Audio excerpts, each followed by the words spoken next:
Imagine a morning that changes everything. You wake up, grab your phone, and see the message. Your position has been eliminated. Not because you failed, not because of a recession, simply because a program can do your job in seconds. No salary, no vacations, no you. And the scariest part? The decision was made long before you even realized you were at risk. There's only one question left. When will your profession be next? Look around. Technology is advancing faster than ever. Smartphones are getting smarter, computers are growing more powerful, and services are becoming more convenient. On the surface, it seems like we should be living in an age of prosperity. But take a look at your wallet. Why do most Americans feel poorer today than they did 5 or 10 years ago? The answer is unsettling. This isn't an accident, and it isn't a temporary glitch. Inflation, government missteps, market swings. These are only surface-level symptoms. The deeper truth is that the world is undergoing a massive tectonic shift. Most people don't see it yet, but its consequences will change everything. This shift will permanently divide people into two groups: those who master the new reality and thrive, and those who fall hopelessly behind, stranded on the sidelines of progress. We're used to thinking that hard times are temporary, that a crisis comes, we get through it, and everything returns to normal. But this time is different. The structure of the economy itself is changing. The things that sustained the middle class for decades, stable professions, college degrees, predictable career paths, are losing value right before our eyes.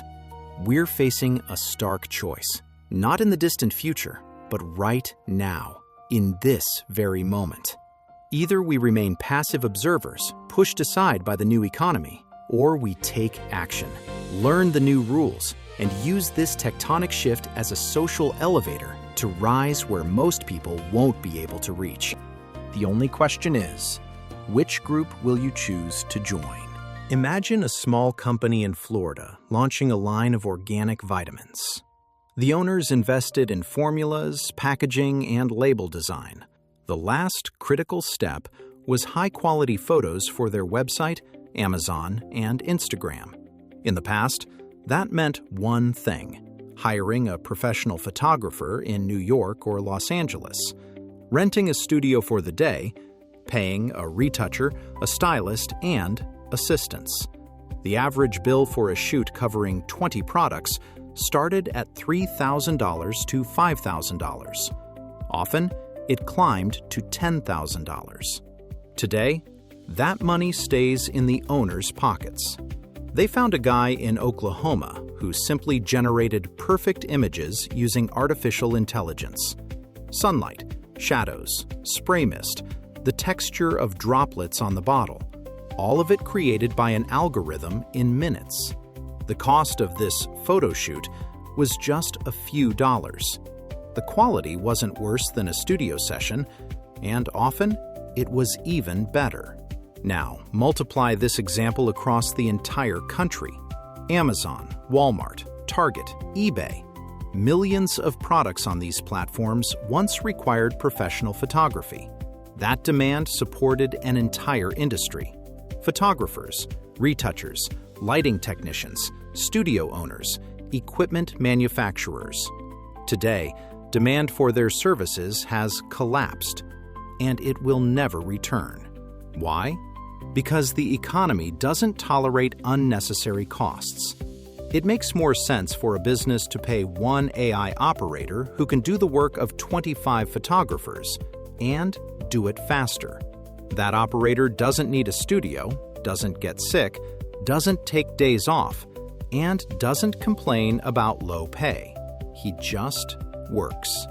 Today, it's photographers. Tomorrow, it's designers. The day after that, copywriters. The trend is relentless. Professions that supported the middle class for decades are disappearing for good. The harsh reality is that many people won't even understand what replaced them. They'll wake up one morning and realize their skills are no longer in demand. Is your profession ready for that kind of impact? Imagine a massive logistics center somewhere in Nevada or Ohio. The ceiling rises as high as a 6-story building, and the shelves reach 25 to 30 feet into the air. In the past, checking inventory on the top racks required an entire crew: a lift operator, a warehouse associate with a tablet, and a worker with a flashlight. If it was the night shift, labor costs doubled, plus the expense of lighting up the entire facility, burning through enormous amounts of electricity. Now look at what's happening today. A professor at an American university has developed a drone, not a prototype, but a fully operational system already flying through real warehouses. It works in complete darkness, navigating with infrared sensors. Overnight, this small robot scans every box, cross-checks barcodes against the database, and flags discrepancies. By morning, the system is perfectly synchronized, and the warehouse lights were never turned on. For the business, the savings add up to hundreds of thousands of dollars a year. Now here's the real question. How many people lost their jobs because of that invention? Start with the warehouse associates who used to walk the aisles with tablets. Then the lift operators. Next, the drivers who brought those workers to their shifts. Then the cafeteria staff who fed the crew. The manufacturers who made their uniforms, boots, and flashlights. The chain breaks, and dozens, even hundreds of people lose their livelihoods. And that's just one warehouse. How many are there across America? Thousands. And the most unsettling part is this. This isn't some futuristic fantasy about robots cooking breakfast. It's not a distant tomorrow. It's happening right now, today, in the real world, where technology doesn't wait for society to catch up. It simply arrives and rewrites the rules of the game. So the question isn't whether this will affect you. The question is when, and whether you'll be ready. Have you ever stopped to think about how many people have lost their jobs without even realizing it? Not because of a recession, not because their company went bankrupt, but simply because their profession ceased to exist. Picture this a decade ago. Someone is preparing to publish a book in the United States. They need to translate dozens of pages from English into other languages. Back then, that meant hiring professional translators. The work could take months, and the budget could run into tens of thousands of dollars. Translators were indispensable. Now look at today. Open almost any AI tool, and within seconds, you get a near-perfect translation. Yes, maybe 1% of highly specialized experts remain, for literary work or certified translations. But the other 99%, they're no longer needed. The traditional translator role has disappeared. Permanently. Now consider numbers that demand your attention. According to Goldman Sachs, up to 300 million jobs worldwide could be significantly affected or completely eliminated by automation and artificial intelligence. That's roughly 1 in 10 workers on the planet. And the more advanced the economy, the higher the percentage. In the United States, the impact could be even greater. The World Economic Forum adds that tens of millions of roles in administrative support, data processing, clerical work, and customer service are expected to vanish. These are the same receptionists who schedule your doctor's appointments, the same account managers who handle client emails, the same operators who answer your calls. Think about the last time you called a bank or an insurance company. On the other end of the line, it's often someone in the Philippines or India. Hundreds of thousands of call center employees in those countries support American businesses. Today, they're beginning to be replaced by AI agents that work 24/7, don't make mistakes, and don't ask for a paycheck. And this is only the beginning. The question isn't whether this will affect you. The question is when you'll wake up and realize your profession is already on the list of what's next. The United States tax system is a universe of its own. Nearly every business, from a small neighborhood bakery to a tech giant, has an accountant. Millions of Americans rely on professionals each year to file their tax returns. For decades, accounting has been considered a sacred pillar of middle-class stability, a degree, a CPA license, and dependable income. But look at the profession from another angle. What does an accountant actually do? They gather numbers, plug them into formulas, fill out forms, and ensure compliance with regulations. It's a perfect set of tasks for automation. There's little creativity involved, just clear rules and structured algorithms. And those are exactly the kinds of professions that disappear first. Today, a tech startup is developing a system capable of replacing accountants for the vast majority of Americans. No human errors, no emotions, no need to sleep or eat. The software analyzes income, expenses, investments, automatically completes every required form, and files a return in minutes. This isn't science fiction. It's already being tested, and it's coming to market soon. Imagine you're an accountant who has spent 20 years building a client base. You know every nuance of the tax code. Your clients trust you. Then one morning, you open your inbox and find emails from dozens of clients saying they're switching to an automated service. You step into the job market and see thousands of accountants just like you, but there are no openings. They no longer exist. This isn't a warning about some distant future. It's a reality arriving faster than anyone expects. The accounting profession as we know it is fading in real time. And the most alarming part is that most people aren't preparing for the impact. They're living under the illusion of stability, while the wave of automation is already approaching their doorstep. Think back to how we were taught growing up. First came school, a structured curriculum, a fixed schedule, a list of subjects to master. Then college or university, more programs, more courses, more exams. And at the end of that long road, a diploma that was supposed to be your ticket to a stable life. We were prepared for a simple formula: study hard, pass your exams, get a job in your field, and work until retirement. That model was born in the industrial age. Its purpose was to produce disciplined, compliant workers who could follow instructions and not ask too many questions. And for decades, it worked. But today, the world is changing so fast that the education system simply can't keep up. Take the profession of a designer. Color theory, composition, style. These fundamentals still matter. They're still taught correctly. But what has happened to the practical side? In the past, students spent years mastering brushes, pencils, and physical materials. Today, most commercial design work is done with the help of artificial intelligence. A successful designer no longer needs to draw everything by hand. They need to know how to craft effective prompts for AI systems, understand how algorithms interpret their ideas, and quickly refine the results. Yet academic programs haven't adapted. They still require years of training with tools that are no longer central to real-world work. Graduates leave with a diploma, but without the key skill the market actually demands: the ability to work with the tools shaping the industry today. They were trained for a world that no longer exists. And this is just one example. Lawyers study massive textbooks, but aren't taught how to use AI tools that can analyze thousands of court decisions in seconds.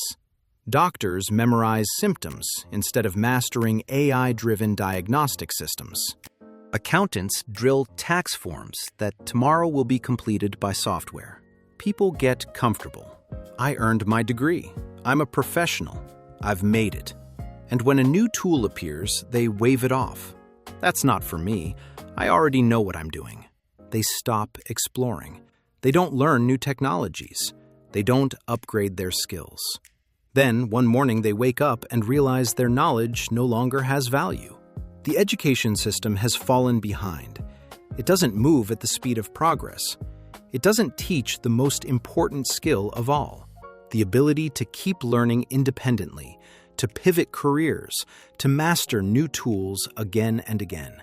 It hands you a fish, but doesn't teach you how to catch one in conditions that change every day. And now, each of us has to solve that problem on our own. Either adapt and keep growing, or cling to outdated knowledge in a world where it no longer matters. When people lose their jobs, it's natural to look for someone to blame. And the first targets are usually corporations.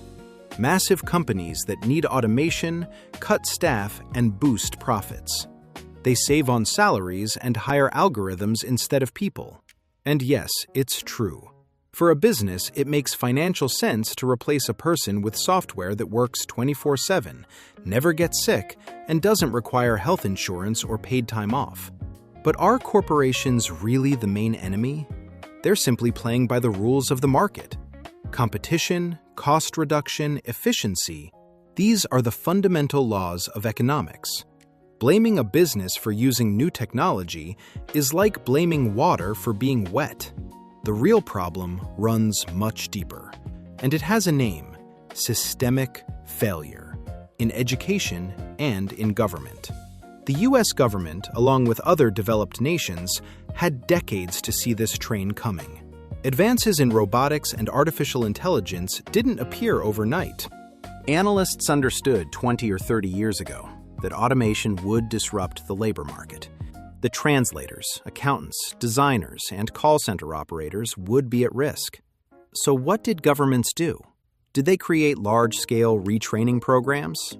Did they redesign school curricula to prepare children for a world where the most important skill is continuous learning? Did they launch public awareness campaigns explaining the need to master new technologies? No. For the most part, they watched. Of course, sometimes governments try to slow progress. The debate around self-driving cars in the United States is a clear example. Regulations, safety requirements, and lobbying efforts have slowed adoption in part to protect the jobs of millions of drivers, mechanics, and dealership employees. But that kind of delay is only possible in heavily regulated industries. What about photographers, designers, translators, or accountants? There are no regulators who can ban the use of AI tools in those fields. There's no emergency brake. Progress is moving at full speed, and those professions are among the most vulnerable. So while we search for an external enemy, the real threat grows within the very systems that were supposed to prepare and protect us, but failed to do so. Now each of us is left face to face with a wave of change.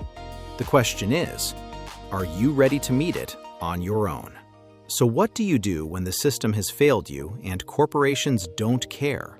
The answer is harsh but simple. You have to save yourself. No one is coming to take you by the hand and lead you somewhere safe.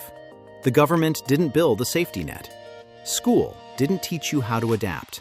Now the responsibility sits squarely on your shoulders. The first step is to admit that the old rules no longer work.